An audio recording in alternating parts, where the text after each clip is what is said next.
Once upon a time, in the vast sky above, there lived a bright and powerful star called the sun. Every day, the sun rose high to light up the earth, giving warmth, energy, and life to all the creatures below.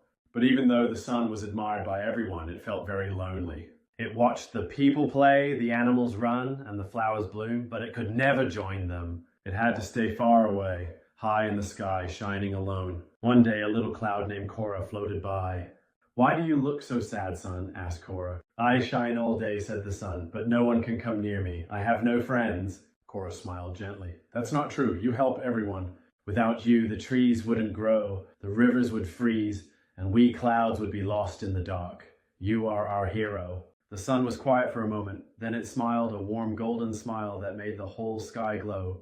From that day on, the sun didn't feel lonely anymore. It realized that even though it couldn't play on Earth, its light touched every life and made the world a better place. And so the sun continued to rise every morning, proud and happy to shine. As the days went by, the sun and Cora the cloud became great friends.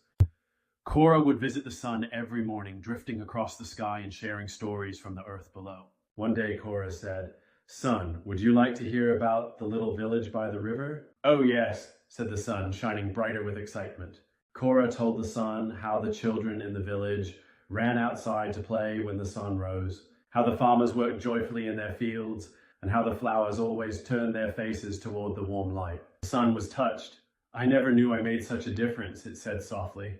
"You do," said Cora, "more than you know." That evening, as the sun began to set, it painted the sky in shades of orange, pink, and purple, a special gift for the people, animals, and plants it had watched over all day.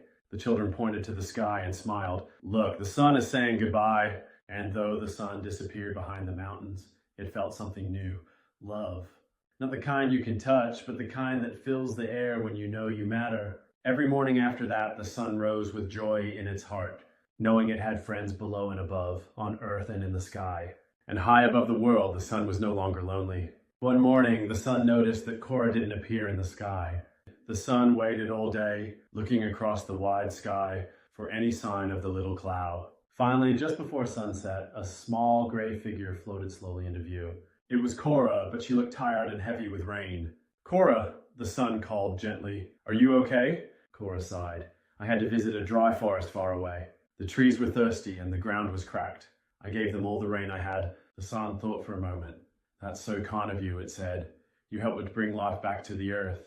But I'm just one cloud," said Cora. "There's still so much to do." The sun's rays sparkled with an idea. "What if we work together? I'll warm the oceans to make more clouds like you, then you can rest and the new clouds will help water the earth." Cora's eyes lit up. "That's a wonderful plan." And so they began a new mission together. The sun gently warmed the oceans and lakes, turning water into soft white clouds. Cora became a guide, teaching the new clouds where to go. Some brought rain to dry lands, others gave shade to hot deserts.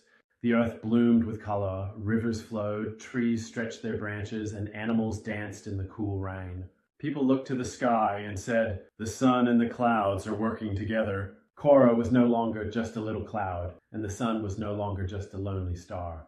They were a team, guardians of the sky and protectors of the earth. And every sunset, as the sky turned golden and calm, the sun and Cora would smile, knowing that their friendship had made the world a brighter, kinder place.